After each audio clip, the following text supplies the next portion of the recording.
And we're about to find out. That's where I'm a little skittish still. I don't know what is in the EXP lane or the gold lane, and I don't know what Yumes is rocking. What are you trying to do here? Do you Cho? I think he goes Cho and then forces people to take Purify, right? But do they have enough blasting power to make sure that whoever they kick gets killed? They don't. Or they can go for Kalia, one or the other, right? Victory is now Cho Esme, foreseeable. interesting. Gold lane Sora. That's innocent specialty. Time to drop the beat There's of the the joy. Man, this is a really good draft from AURORA. Gotta give it to them. Will get their best finish for their region in MLBB history. Mirko, Trex, tell the story. Ladies and gentlemen, welcome to the land of Dawn. Match point for AURORA Gaming. We heard the panel. Gideon is with SRG. Leo is with Rora. I'm with Trex. Trex, who are you with? I am with Aurora Turkey A here right now. I think the draft is clean. Don't get me wrong, there's always potential for SRG, but Aurora this time also has a clean late game potential. And that's where SRG's been getting the comeback. So can SRG do what Aurora did last time, an aggressive... Oh! That is what they need. Wait a second. Cram under the tower. Way too greedy, Cram. Oh my goodness, playing. Let's go back there. Yeah. Playing over, oh my god. First blood, possibly Yumes, takes a lot of damage, able to just dash through with the Shun Po. Okay, so at least SELANGOR Red Giants are like, we need to try to be more aggressive, right? We need to try to beat AURORA Gaming at their own game, especially considering we have a fighter now in the jungle. But the thing is, they gotta respect the fact that some of these guys are extra tanky, some of these guys have a revitalize still. Pagu didn't even have to use that, and they won it out. Luckily, Yumes didn't have to flicker too, so that's a positive. Let's take a look at the emblems here. Nothing too crazy, honestly, all throughout. It's still the weapon mastery for the Freya that we've seen in Swiss stage as well. Yeah, it really is just the standard emblems for everybody. I guess for Stormy, usually we would see some Farsas go for pull yourself together when they're on flickered Farsa, but he wants a bit more mobility with the Wilderness Blessing. I do agree that SRG needs to be aggressive here, but they do still need it. They need Stormy to hit level 4. Yeah. They need that Feathered Airstrike to outrange Rosa. They need Yumes to hit level 4. And then I think that's their time to shine, but TNZ, as always, pushing in on the mid. Feathered Airstrike does come down. Stormy finally locks in with the level 4, but uses it right before Turtle. Yeah, that's a big win. AURORA Gaming are really trying to bait out the Phantom Steed away, but it's not going to happen right now. TNZ fully stacked up. For an angle, Electrifying Beats comes out. Yumes able to get the knockup, doesn't have the Way of the Dragon just yet. Rosa trying to lock onto Cram. Turtle still in the hands of SRG right now as TNZ's forced to go back to base. Yumes surviving there. Good sidestep away from skill 1 to Lunar. Turtle for SELANGOR Red Giants. Again, through the prio that they have in the bottom lane, XP, they were able to just go in, push forward. Despite Sigiboom being able to rotate, TNZ had lost too much HP, and that's why, for me, the Joy pick is the only thing that I was like, no. The Terizla was amazing. I thought they were just going to double down into the early game again, but with this Joy now, Electrifying Beats does land on a Cram, but still, Aurora Gaming, I mean, I think it's the right play, but they're taking this game much slower than what we've seen the past 3. That's why I was concerned. Oh my god, the damage! Rosa deleted, Pagu with an AOG, but does not connect and does not help. It's too late. Aurora Gaming on the back foot this time. Again, to go back to the point, that's why I didn't really like the Joy showing up there, because you already have a Kimmy in the mid lane, right? You're not super strong up until mid game. You do have a pretty strong level 1 to 2. That's when you can actually, get all stacks early and then start gunning the Lethal Wanderer down. But after that, this is what happens. You're very vulnerable. And again, Way the Dragon with the Feathered Airstrike, it just cancels you out. And with the Leomord as well there, they can really start snowballing. SELANGOR Red Giants technically can AURORA Gaming from the past. That's what we've seen. Can they Aurora Gaming, the Aurora Gaming team? At this point, though, TNZ hasn't gone down yet, which is a good thing. Aurora Gaming only at about 1,000 gold lead deficit, 800 to 900 actually. This is the goal, right? Wait for second item spike. Wait for TNZ to come online. And SRG needs to, I think, stop that from happening. They need to, if I'm SRG, I think you push harder here. You really dig in. That's why you got AURORA Gaming right now. You got to go enter the jungle, take things away from TNZ, starve them out, but they're not doing the best at that yet. Like, TNZ is still getting room, and mainly it's because of Pagu constantly just helping him out. Again, AURORA Gaming are kind of used to this. They actually Lunar is trying his best to stop the cut, but that's not going to happen. Esmeralda's just way stronger there. That does give an advantage coming up on this turtle. We're going to see Cram most likely rotate right up. Wait a second, up at the top side. A lot of damage does land on a Sticky Boom. Sticky Boom just able to escape. But another feathered airstrike goes down from Stormy. Lord up. Look at Pagu and the rest of the team trying to make their way in. No flicker and no Valkyrie descent. Ooh, nice kick to the face. Tienzi unable to get into the turtle pit. SRG doing such a great job at zoning Aurora Gaming out of these fights. Nothing Aurora Gaming can do right now to deal with this pressure. Again, if we take a look at the blueprint, hold on, Skies again taking away the green camp from Aurora Gaming. Now, Yum's found a bad spot. They don't have to go in, and they won't. But back again to game 1 and game number 3. How have Aurora Gaming been able to actually outpace Selangor Red Giants when it comes to the early game? Winning mid prio, getting the winning mid matchup. Right now, it ain't it, right? Like, you have a pretty good mid matchup, but it's not something that can make you rotate, can enable you to rotate around the map. You're just kind of there farming up instead of clearing, rotating. That's what Stormy's doing. Stormy might not be able to get away from this one. Stormy finds the kill. That's going to be a tower as well. SRG are starting to push in, dig deep, and Aurora Gaming. Uh-oh, wait a minute. More to come. Penalty zone does come down. Lunar not going to be able to escape once again. Barbiel gets the kill. Sekai secures it. And now, Tienzi just trying to get his own purple. Luckily, he does that. But it's still a big loss for Aurora. Uh-oh. Now goes on an Innocent, but he already used that Electrifying Beats. First item, Genius Wand, is the choice here for Tienzi. And that's quite late if we're thinking about things right now. He's very far behind compared to Skies. Look at Skies already with the Fury Hammer and the War Axe, man. Building towards the next item. Honestly, from everybody here, you definitely see the big lead over from Cram as well, just constantly cutting the wave and forcing Lunar to rotate to lose out his own wave to turrets. Hume's also doing such a better job this time on the Cho than what we saw last time. Even if he's not getting a big pick off, he's using that kick to zone them away right before objectives. He's not as aggressive on it, but he's technical with it. A lot of damage on a Stormy there.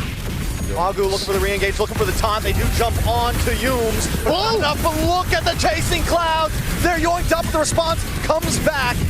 Sticky Boom trying to get out of the way. Feathered Airstrike does come down. Aurora Gaming doesn't lose anyone just yet. Yeah, really good sustain by Aurora Gaming. Great maneuvers as well to escape. Now they're going to go in onto Cram, who's up top, but this is just a distraction, and I don't think they can beat him. Oh my God, look at damage. Cram under the tower. AOG to come in. If Cram gets away from this, he truly is immortal. That's why he's immortal, folks. He's still human. But damn, that was impressive, man. Damn, Cram. Skies now with a Phantom Seed as well. He's using it to get control over purple buff. And again, even though he's mortal, he died there, he ain't immortal, they get the purple buff. They get a tier 1 mid lane turret as well. So it's super worth it. There was no bounty on him. Valkyrie descent now over on Stormy. So much value for Cram there. Stormy gonna be able to get away. We're waiting on a Lord. 3 turtles going to the hands of SRG. Almost a 4,000 gold lead. 3 towers down. Aurora Gaming are still waiting on that power spike. Yeah, I don't know when it's going to hit, honestly, right? With the Kimmy and the Joy, I guess the Holy Crystal. But the thing is, when you're already on picks like this that need specific timers and you're behind, that means it gets delayed even more. Because once you get the Holy Shield, Selangor Red Giants would already have enough of defenses to deal with it. So then you're going to have to wait for the next power spike, which is Divine Glaive. And at that point, you're just waiting for late game. You're just waiting all the way. And you can't really Aurora Gaming it anymore. Again, for you guys who just tuned in, Aurora Gaming, the way they've won was through prio and winning early game hard to snowball. That's not it right now. For Aurora Gaming, their position, the way Selangor Red Giants have been positioned in the last 3 games, they're the ones fighting from behind. Phantom Zone does come in, but once again, the Clouds are able to catch Aurora Gaming up. AOG to respond. Rose is not quite there yet, but here comes Siggy Boom. Aurora Gaming might want to try to fight this. Siggy Boom continues with the onslaught, gets knocked back. And Aurora Gaming back off, but they are able to defend the tier 2. So at least they have good clear. They have ways to deal with Selangor Red Giants if they overstep. Again, taking a look at the items, I really love Stormy's itemization. And Tienzi TNZ with the electrifying beats, but the damage just isn't there at all. Sekai's doesn't even have magic defense items right now. He went for a brute force breastplate and still the damage isn't there. You don't care. You don't care at all, man. He just got the tough boot. That is enough to deal with just a Genius Wand. Yes, at this point still, just a Genius Wand. He's building towards Holy Crystal. He's getting closer, but with all the orange buffs being taken and him zoned away from even mini waves here, it's gonna be tough. Yums. Aw, dude. The constant fades from Yums on the Cho. But he's being more patient this time with it, right? He's being more careful this time with it. Aurora Gaming on the defense, and this is what SRG did with the Turtles. They zone away Aurora Gaming, and Sekai's just personally takes the neutral objective himself. He doesn't need the rest of his team there. Aurora Gaming has no way in. They have too much zoning power right now, and honestly, there's not really enough damage still for Aurora Gaming to deal with Cram. That same solo lording, Sky's picking it up. TNZ trying to make a cross-map play here. Trying his best to just get some camps away, at least be able to breathe in this harsh climate that Selangor Red Giants have created for Aurora Gaming. And at this point, it really comes down to defending. Do they have as good clear as Selangor Red Giants in the previous games? I don't think so. But they do have wave clear, just with the Kimmy. They have good zoning, too, with the Gatan and the Terizla. Oh no, TNZ. TNZ in a bad spot, electrifying beats. Decides not to go for it. Aurora Gaming just, I mean, they can't commit at this point. I think they want to, but they know there's just no way. You try to go in with all of these fighters, they have no range. You get kicked in the face by Yums, or you get a falling Star Moon, or, you know, something stops you in your tracks. It's on for Pagu. It's only on to Yums. Waves coming down, crashing into the mid lane. That's the Holy Shield down. Bottom lane as well. Aurora, they need to defend up top. That's the far lane. There is no holy defense to stop the Lord. He will get the crash cleanly. In the backside though, TNZ does use the electrifying beats. They're trying to lock on. Nice way of the Dragon Feather airstrike. Takes him off of the map. Base still on the defense. As Pagu and the rest of the team move back, they give him over the inhibitor. The Lord at about 20% of Aurora Gaming should be able to defend this if they don't make any huge mistakes, but more minions still coming. Now in the mid lane they go. It's Stormy who's going in, trying to dish out a little bit more damage, a little more Yums. Pop to the G-Crew, no Innocent! Oh, big play by Innocent, the knockback with the AOG to try to save the day, but it connects to nobody. Barbiel is out, Phantom Steed to cause some more damage. Feather airstrike comes down. To base, it's down Cram! With a flicker in, a cannon minion on the base. And a minion on the base, they will still be able to defend. All 5 members back on the field. Siggy Boom looking for a target. Oh, no Valkyrie's descent, just yep it out, it comes, a nice knock up, and Innocent finally falls. Wait, Skies, I don't know about this, walks in way too aggressive. Aurora Gaming trying to respond, that guy's in a bad spot, stuck against the wall, can they get the finishing blow? He pushes back, and he takes out Rosa. Lunar finally takes him down, but down comes the feathered airstrike. Now it's Cram trying to go and peel for the team, but Stormy's gonna be taken down. It's an all-in. TNZ on the defense, Cram there as always. Star move lands on. TNZ just able to get away. Does he re-engage? Purple buff still there. TNZ is able to secure it, but Cram is relentless. A long fight. And it goes in favor of Aurora Gaming in numbers, but Selangor Red Giants got everything they needed.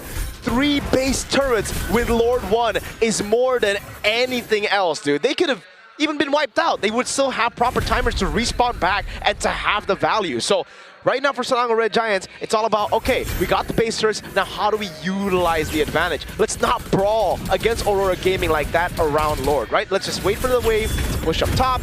We already have a big item gap here. You can see a 2,600 goal lead for Cram, 1,400 for Skies. Cram? Ooh, Cram caught up. Valkyrie's descent. Cram might not be able to get away from this one. If he does, once again, he's a problem. Yums does come in. No. AOG comes out just to keep Yums away. Aurora Gaming find a pick off before the Lord, but look at the boss side. Exactly. Look at the Lord. They're already doing it. They're trying to blitz it right now, and it's actually already done. There's no way for Aurora Gaming to respond to it.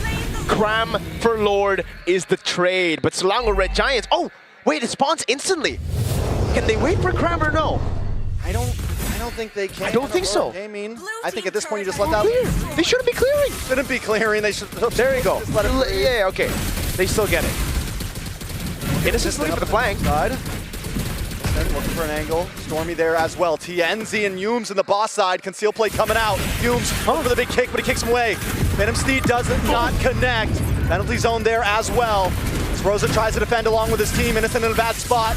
Electrifying Beats hasn't popped just yet. Lord finally does fall down. TNT to the backside, finally does use it. Aurora Gaming looking for the smack back, looking for the fight back. Oh, the points armor is a bit short. Rosa's still able to escape. Yums is gonna go in with the Gikundo. Oh my goodness, Rosa with the flicker out. Ram flickers in, looking for another target. That guy's an Innocent also, just waiting for the possible mess up. But Aurora Gaming aren't having it. There we go. Good resources burned out already. They burnt out the flicker from Rosa. That's big. But the thing is, the Lord will spawn in 110 seconds, so it's aligned with Rosa's cooldown on the flicker. So next Lord, because if we're speaking realistic here, Aurora shouldn't walk out of their base until the Lord spawns, so they should be safe still. It really comes down to Selangor Red Giants getting that one combo down. Aurora Gaming, as we get into the late game, they're going to have those frontliners that can actually sustain through a full-on initiation. And remember, for SRG, with the Leomord, with Sora, with Farsa, this is a very one-cycle team fight that they're looking for. They're looking to burst their opponents out with a cycle of skills, and if they don't, Aurora Gaming might be able to retaliate. Gold has been neutralized a bit as well. Down to about 2.8k. Big falling star moon though on to 2 members, but it's just Lunar and Paragu. Innocent also testing the waters here. Yumes as well, constantly looking for the flank. But Rosa and TNT have not showed face, and he knows those are the targets I need. That's a smart move for Aurora Gaming. There's no reason for them to put themselves into vulnerable positions before the neutral objective spawns in the game. Pagu was waiting in the bush. Knows where Yums is. That means TNZ can actually still go for more dashes. Now it comes down to how Aurora Gaming deal with the wave up top. Can they clear it or not? Because at the end of the day, Selangor Red Giants don't even need to do anything. We hit a dragon. Dragon, wrong way. Penalty zone misses as well for the airstrike. Comes down, and TNZ is taken off the map. Siggy Boom goes to the back line trying to deal with Stormy, but on the top side, the battle pursues as Rose is taken out, and members of Aurora Gaming are falling. Lunar gonna be caught low. Crowd with a double. And with a double, can he make it a triple? Lunar still stands strong. Siggy Boom in the backside as well. It's just 2 members against the world, but Set Guy's like, forget this. I'm moving on to the base. Lunar trying to defend, but it's not enough. The score is neutralized. SRG